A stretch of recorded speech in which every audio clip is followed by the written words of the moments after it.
Hello, welcome to Off Track, the motorcycle racing podcast. I'm your host, Dave Neal, and welcome to Brands Hatch. More importantly, welcome to Dow Racing. Brayden Elliott. Brayden, welcome back, mate. How are you? Yeah, good, mate. Thanks for having me. It's great to be on the couch here chatting with you again. It's been a while. It was the old bike show back in November. Yeah, no, it has been a while. It's funny. I was only thinking before when we organised doing this. Obviously, we've chatted at different stages of sort of my career over the past couple of years, and yeah, it's cool that we've been sort of a part of this journey and been able to touch base as the progress is going on. And it's been some progress as well, hasn't it? So you sit here now as a superbike rider. Yeah, no, it's crazy. Like, if you would have said that the first time we sat down, I think it was maybe Thruxton out of the back of my van, sort of doing my own thing there a while ago. And yeah, to be sitting here at Brands Hatch now, a superbike rider, it's pretty cool. It's been some journey, hasn't it? Because when we spoke down at Thruxton, which I think was the first time we'd sat down, and the difficulties of coming over to the UK and basically on your heels going like, well, I've got to go and make this happen. I've got to be, this is my career choice. This is what I'm going to do. Yeah.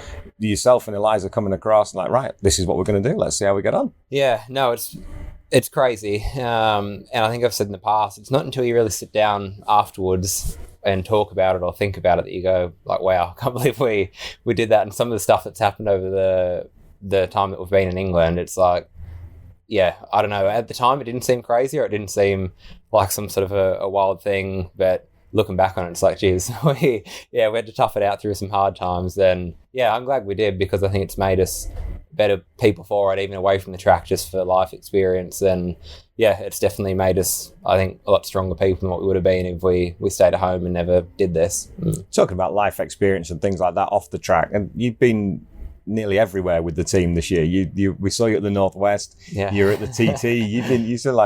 You've been everywhere with them in about. You've been Dow's version of Josh Owens with Michael Dunlop. Everywhere they went, you were there as well. So you've been an intrinsic part of the team, integral part of the team. It's been awesome. Like, I'd never been to a roads event before this year, and the whole team, like every member of the team, I feel like part of the family. They've taken me in like family.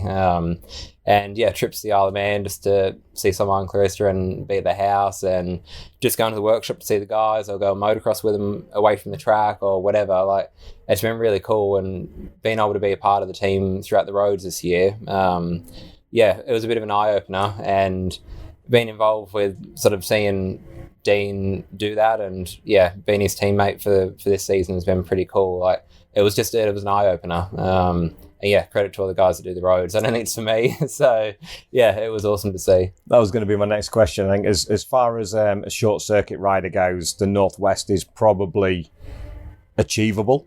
But would you want to? No, I wouldn't. I get it. Like, when we went there and we drove around the car and everything, and I was watching it and I was doing the pit board at the time of the Northwest, it was like, wow, I can see the buzz. And when they're all sitting there on the grid, and part of me was like, well, I'd like to be sitting here with them now.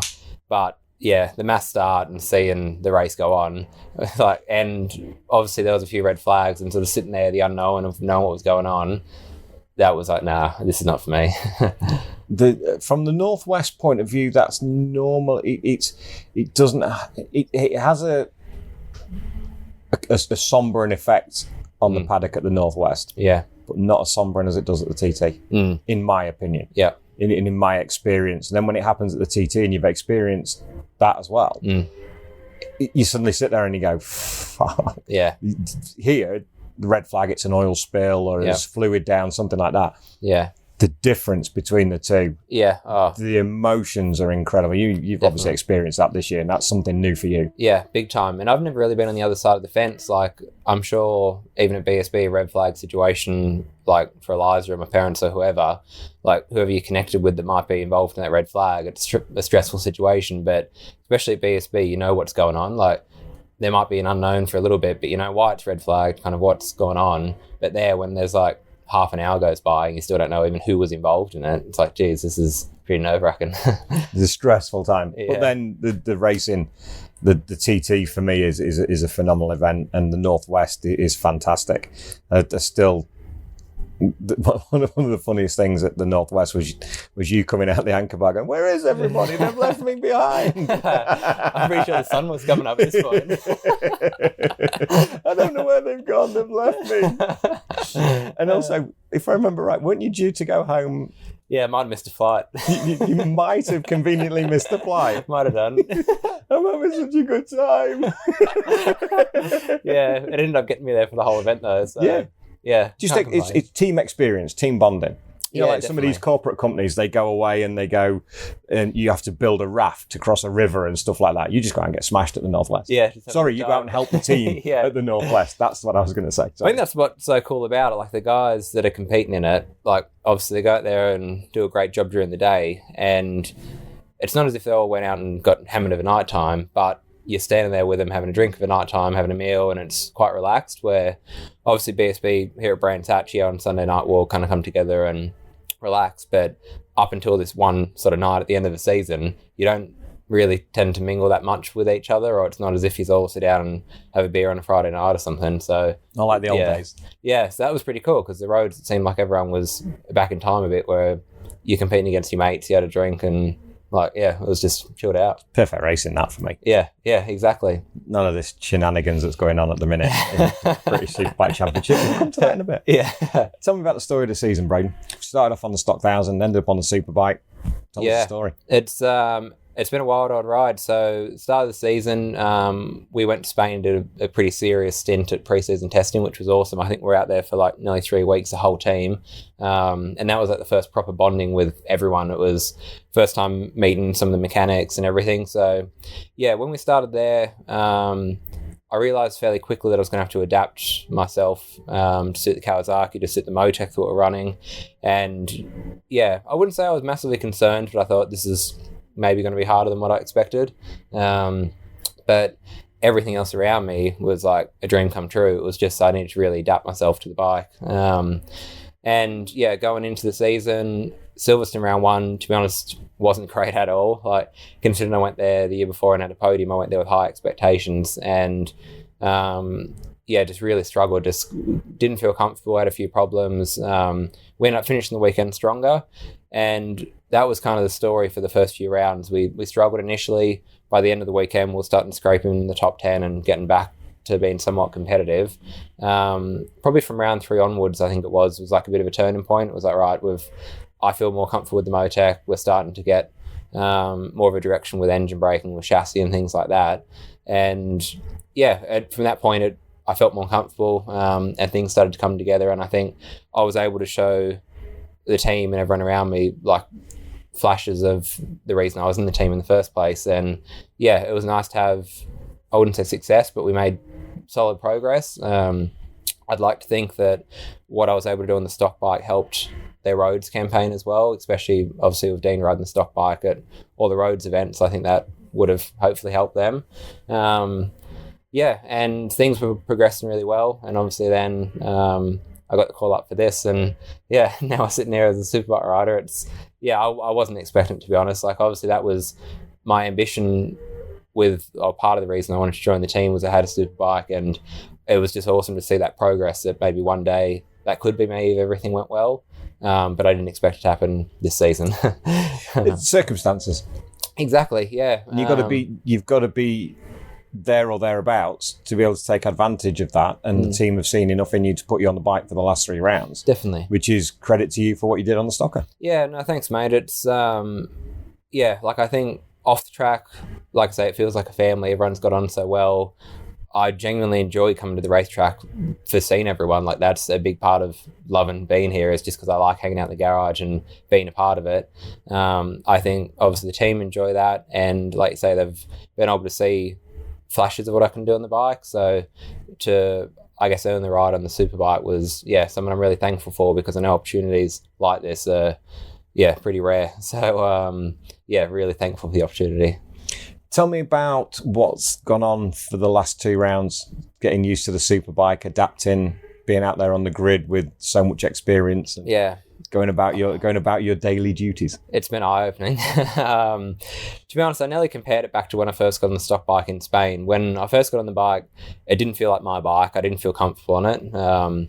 And it took time to make it feel like my bike, and getting on the Superbike felt like I was back at square one in that regard. It felt like I was riding someone else's bike that I didn't feel comfortable on. And sitting here now, to be honest, I still don't feel comfortable on it, because we're only like 3 rounds in of me riding a superbike. But yeah, just a lot of things, like obviously electronics I've been somewhat used to from the stock bike, but the power and then the way the bike reacts to that is just next level. It's stiff, it's sort of unforgiving, and yeah, I think sometimes when you sit back and watch the guys that are really doing an unreal job on them, anyone doing a good job makes it look relatively easy. And riding a thing that couldn't be any further away from that. Like, they're just a generally angry bike. They're, really unforgiving. And it just was a hell of a thing to adapt to. And especially at a BSB weekend, because I think normally when you might jump on a superbike and you do your testing and everything, it's quite relaxed and no one's really watching you. You can just go about your business. But rolling out at Alton Park, I went to the end of pit lane, and it's like you've got Tommy sitting next to you and Brooksy and all these boys that I've spent so long nearly admiring in a way, because like they've been at the top and I wanted to be one of them, and I've been looking up to them for so long, and sitting there at the end of pit lane amongst them was like, wow, it was cool. But at the same time, I don't want to put them on a pedestal because I need to compete against all these guys at the end of the day. So yeah, that first experience was pretty cool. And from that point, it's just been a process of kind of working through it. With the team, we've been setting realistic targets, which was a big thing for me jumping on it, because there needed to be an understanding of what we're actually expecting from this. So every time I ride it, we all have a target or a goal we're trying to hit. At the moment, we have been ticking them boxes, which has been great, and just progressing like session by session. So yeah, it's been awesome. It's been hard work, but I've been, loving it. Excellent. I'm just having a thought about that camera. Is that the same one we've used the last couple of days? No. It's got plenty of battery on it. I've just got this thought in the back of my mind. If that's the same camera, it's amazing what I think about while we're talking. I'm listening to what you're saying, thinking about your season. I'm suddenly thinking, is that going to click out in a minute? It's like, if we need, there's cables in the bag if we need them. Thank you. I do trust her. She's a professional. She's brilliant. See what I mean? This is why I do what I do, because Jen does what she does. And I just sit here and think, hang on a minute, is that battery going to run out? I'd be lucky worried if it was. Yeah, but you're not, so that's good. Thank you, Jen. See how good it is. Behind every great man, there's an even greater woman. Exactly. You have the same backing. I do. I have the same backing. We're very fortunate like that. Very fortunate. What was the biggest thing to get used to swapping from the stocker to the superbike? Because you kind of had a little bit of a leg up in terms of electronics and slick tyres. Yep. So that's two of the variables kind of taken care of. So what's been the biggest thing to adapt to Probably as a rider? The power and the way it makes its power is a big one. And that's something we're fine-tuning for me as a rider, because I think every rider's different in the way they want their throttle connection, the way they want the power to be made. But yeah, currently power is a big one, and probably the stiffness. Like when I rode out at Alton Park, comparing it to the stock bike, there might have been areas where like you go over a crest and the front wheel might lift, or the rear starts to spin and come around a little bit, and the stock bike feels like fairly under control when it does that. Fairly smooth, and the front wheel comes back down and you can gather it back up or just stay on the gas and fine. But on the superbike, it was like every time that happened, I'd just end up in all sorts of shapes. Just that it was so stiff and unforgiving that every time the rear come out, it would come back violently or snap me, or the front would touch down and end up in a huge wobble, or there was, just the stiffness of the bike was a bit of an eye-opener. So they're probably the two biggest things that I'm still trying to come to terms with. And also on that, the braking. The first time I went and hit the brakes on the bike was awesome, the way you can stop on it. But at the same time, it's very easy for that to cause more problems. Like you've got all this braking force, and if you want to be braking with one finger, but obviously the power that it produces, it can easily lift the rear wheel when you don't want it to. So all of a sudden you think, I've got all these brakes, I can slow down. But if the rear wheel's a foot off the ground and you've got no engine braking to rely on, then you can't slow down that well anyway. So my braking technique has had to be changed quite a lot to try and manage that. It's interesting, because it's always, people talk about electronics and tyres and stiffness of the frame, but the braking side of it, because you're on fairly standard brakes on the stocker, aren't you? And on the pathway bikes, they're uprating them to the Brembos, and there's different ways they're going to do them for next season. But your braking forces as well, especially with the characteristics of the Kawasaki. I remember talking to Leon Haslam about it, and his riding style to get the best out of the Kawasaki is literally smash the brakes as soon as you can. Yep. or at the latest possible time, grab as much as possible, bring it to a dead stop, throw it in, stand it up, fire it out. Exactly. That's all you have to do. Yeah, easy as that. Yeah, but it's correct. Honestly, it is. And that's the way the bike wants to be ridden. But how difficult is it to compute that when you're sat in the pilot seat? Massively, and especially like I've been more so a rider that enjoys maybe a bit more lean angle, high corner speed kind of stuff. And sometimes I'm going to let the brakes off and flow through the turns. And that's why I've enjoyed tracks like Donington and even like Silverstone. I don't know, everyone hates it, but I've tended to prefer tracks like that, or Snetterton's been a favourite where you can really like rail some good corner speed. But I think, the Superbike and the Kawasaki wants to be like brake hard, late, square it off and get the thing out of the turns. And I think when, like I've obviously been in the stock 1000 paddock for a while, riding around a lot of different riders, and then jumping out with the Superbike guys, if I had to pick one area that I thought where the Superbike riders make up more time than the stock bikes, I think it's the way they can get it out of the turns and accelerate from like nothing to ridiculously fast in a short like area, and the way they can really square it off and just drive it out of the turns. I feel like that's probably where they gain a lot of time over the stock bikes. Yeah. That only comes with experience as well, doesn't it, with the riding? It's not something you can't... We've just been in with Jack Scott for 45 minutes. And he's also riding the Kawasaki as well. So the things that he's had to overcome this year, exactly the same as what you said, but he's coming from a GP2, sure, to the Superbike, and he's saying exactly the same thing.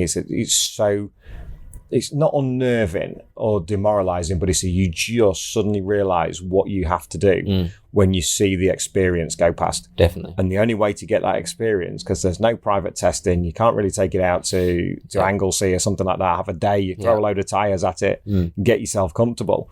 You're still at the point where you're testing an FP1. Yeah. And that's just testing you. Exactly. Not the bike, because I suspect there's not much you can do to the bike at the moment, because you've got to get the best out of you first. Yeah. Is that fair to say? Yeah, it is. Like, there's a lot definitely coming from me, and I think there will be for quite a while. And at the moment, like in the practice sessions, one of my goals has been as many laps as possible, because the more laps I'm doing, the better it's feeling, and the more chance I've got of riding around experienced guys that I can learn from. But it's a difficult thing, because sometimes you find yourself on, like if you're out on the track and you're on your own, you can't see anyone in front of you, or like you're on a lonely part of the track. It's very easy to fall back in your old habits when you're doing your own thing. But as soon as you're around the other guys or at the start of a race or whatever, like straight away it's like wow, this is what I need to be doing. But realizing that and making it come naturally is a hard thing to do. So that I think will take time. Yeah. Experience is all about time, isn't it? Exactly. That's the thing. You just got to have the time on the bike. One thing I'm going to ask you, it's a slightly cheeky question. Yeah. When you talk about the bike wheeling and the rear sliding and you making it all these different shapes, it immediately shouts Druids to me. Mm-hmm. Did you ever come out of Druids smiling at any point in the weekend? Yeah. Good. Yeah. Good. Yeah, no, I did. Yeah. Like every track, to be honest, like I've come out of happy because of the experience, but as the racer, you always still want more. So, it's a difficult thing, because it's like right now I've kind of got everything I've been working towards for so long, with being an amazing team and great people around me, being on a Superbike, but you still want more. It's like you want to take that next step and come in and go, I got heaps of laps I learned and all this is fantastic, but you just want to be better. I've never met a racer that doesn't. Yeah. Even exactly. the best want to be better. Yeah. That is the pure essence of being a motorcycle racer, of Definitely. Being a top level sportsman. You always want more. Definitely. You always want to improve on what you do. You always want to go forward on that.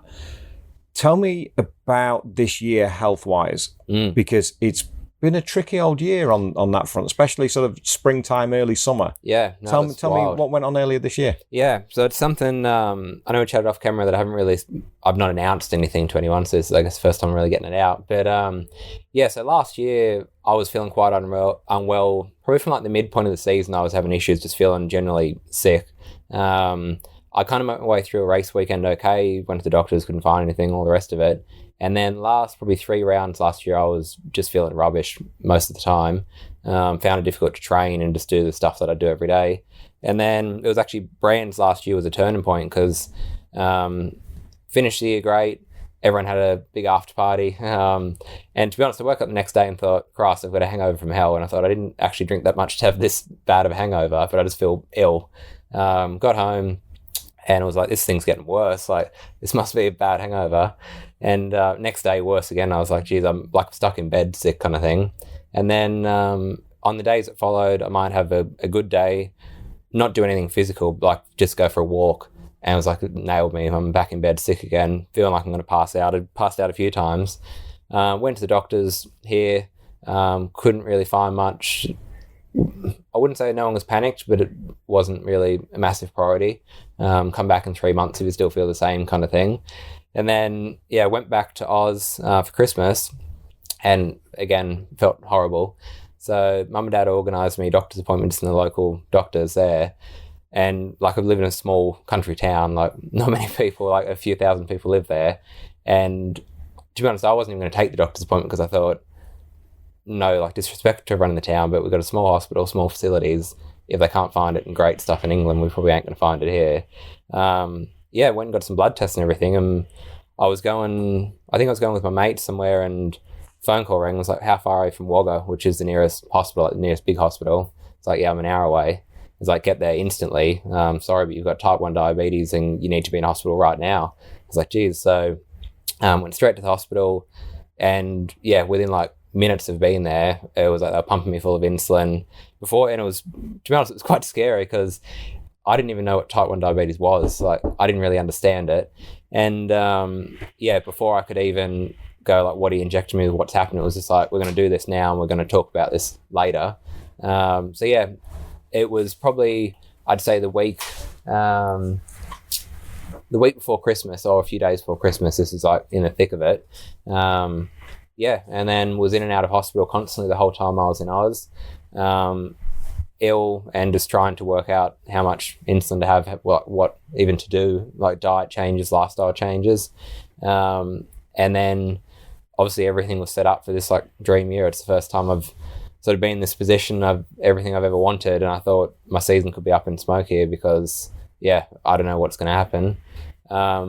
Managed to come back and started to get in the groove of what I needed to do, understanding diabetes a lot more. The only thing that was a massive challenge was my race license. Unfortunately, that got taken off me when I declared that I had diabetes. And it was real touch and go of what was going to happen with my license. Thankfully, I got it I think we landed in Spain for pre-season testing, and the day that I landed to ride a bike, the license came through. So that was wild. From that point onwards, to be honest, it's gotten better and better. Just I've understood it more, learned more. I had really good support around me. When I first got back to England, I'd already had everything set up from the doctors in Australia to walk straight into help here. So I was just going to the hospital once every week at the start to see him, then once every 2 weeks.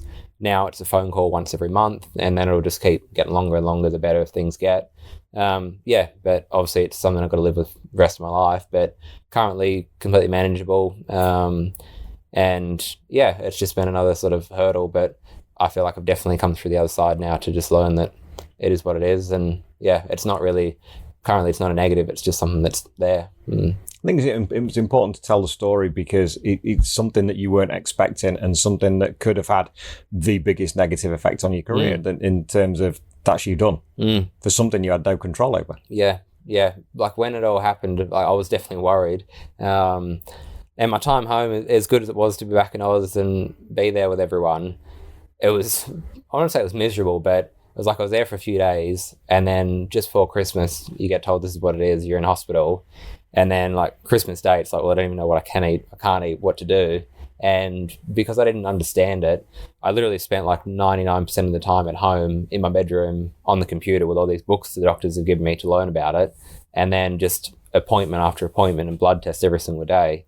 And in that period, it was scary. But then when I really started to understand it and just read everything they've given me, do my own research, I found other people that have got it that I went and spoke to, and that made me feel a lot better about it. And then it became a thing like I've got a sensor in the back of my arm that is constantly telling my phone my blood glucose level. And then it was like, right, well, now I can understand this and understand how I'm feeling. I'm trying to use it as a tool now, like you have your heart rate monitor when you're training or anything. And it's been pretty cool because I know now like what foods I need before I train, what fuels me the best, what makes me feel the best, how I can keep that at a good level for a race, what I need to do. And it's nearly been like another tool to go, I can actually help my performance here by knowing where I'm at. That's taken like months of trying to like trial and error. But yeah, right now I use it as a tool to help me. I can imagine you can look at it in a sort of a brighter way now. But I guess it just sound, when you were explaining the story back home, in the nearest hotel was Wagga. Wagga, yeah. It's like an episode of Flying Doctors. Yeah. Just sounds like an episode of Flying Doctors. You live in that. We need to get him out of Wagga. He's got an hour. We need to get him the nearest Aussie. Yeah. To look back at it in a positive way. Yeah. It's crazy that they gave me the help. They did. And even now, like, obviously we're 12 months on, and the doctor that was the one that took me in to see me and pushed all these stuff through right before Christmas in like rural hospitals still sends me the odd email now to say like, how are you, just touching base. And it's pretty cool to have that like personal connection that you actually know the people that's helping you and they really wanted to help you. And as I say, it was like definitely not sagging off the NHS or anything, but when I was told come back in 3 months here, like I couldn't get out of bed. It was like, geez, this ain't good. So to finally get an answer, it was good. And then working it through from there, and you're back here and you're on the Superbike. You've had a decent season so far. It's been good to see it. Yeah. What are your expectations now for the final round? I think we can make progress this weekend. I think after Donington wasn't fantastic, to be honest, in the dry. We had problems just with me feeling comfortable and just finding a direction. We've had kind of 2 weeks now to really look at everything, understand some of my feedback. So I think we're going to try things. I think if Saturday, Sunday's dry, we can make progress. But yeah, realistically, I just want to be in the mix. I want to be showing progress every session, as many laps as possible, learning. And yeah, if we're battling with a group in the race and making progress, great. I think from a team point of view, I'm not under any huge pressure or expectation. Results-wise, there's not really a position that we're after. Top 20 is like a bit of a rough target, but otherwise it's just really the progression and walking away going, okay, we started here, we ended here, learn a lot, great. So that's about it for now. Now you're in the big class. Who's going to win it? I'm going to say I think Tommy. If I had to go for anyone as such, I would be going for Glenn, to be honest. Hang on a minute. Let's hedge your bets between the top two that are half a point apart. Yeah. You're going to be rubbish at poker, aren't you? I feel like it's going to be one of them. Yeah, but Tommy was strong here at the start of the year, wasn't he? So I feel like he's going to be the one to beat. But I don't know. Glenn, I think he's in a pretty good headspace and he seemed hungry about it. So, yeah. If it was just who I maybe wanted to win, I'd say Glenn, but I think Tommy might have it. It's going to be one of the two, isn't it? Let's be fair. We never know. It's probably going to be one of the two. And if it's Kyle, you're going to look a bit daft. Yeah. Or Jason. Yeah. Or anyone Leon, else. Or there's a few that could win it this weekend. That's the thing. But Brayden, thank you for sharing the stories of the diabetes. I think it was important to tell the story and let the viewers and the listeners know just how difficult it's been. And a bit of a boost for anybody who has the same condition. Exactly. To just get it, it's good. There's so much you can do and just carry on and just adapting. Adapt to overcome. Yeah, like I've not come across anyone yet in the paddock that's competing with it, but I'm sure there probably is. But it was the sort of thing where once I understood it more, it's amazing how many people you might see with like sensor on their arm out doing things and whatever. It's like, it's not something that when you get it, it's like, oh geez, the rest of my life's ruined. It's like, no, I just need to adapt a few things of diet and lifestyle and whatever else to manage it. And spot on, like it hasn't really affected anything that I do. So yeah, if it gets that message across to people that maybe have just been just found out they had it or whatever, that are stressed about it, it's like, no, it'll be fine. Yeah. Perfect. Brayden, thank you so much, mate. Cheers, mate. Best of luck for the rest of the weekend. Thank you. See what comes in 24. We'll talk about that when things are squared away and you know where you're at with everything going on there. For sure. We'll come back and do that. But in the meantime, enjoy the last 3 rounds and thanks for your time, mate. Perfect. Cheers, mate. Superb. Thank Cheers, you very Brayden. much. Thanks, mate.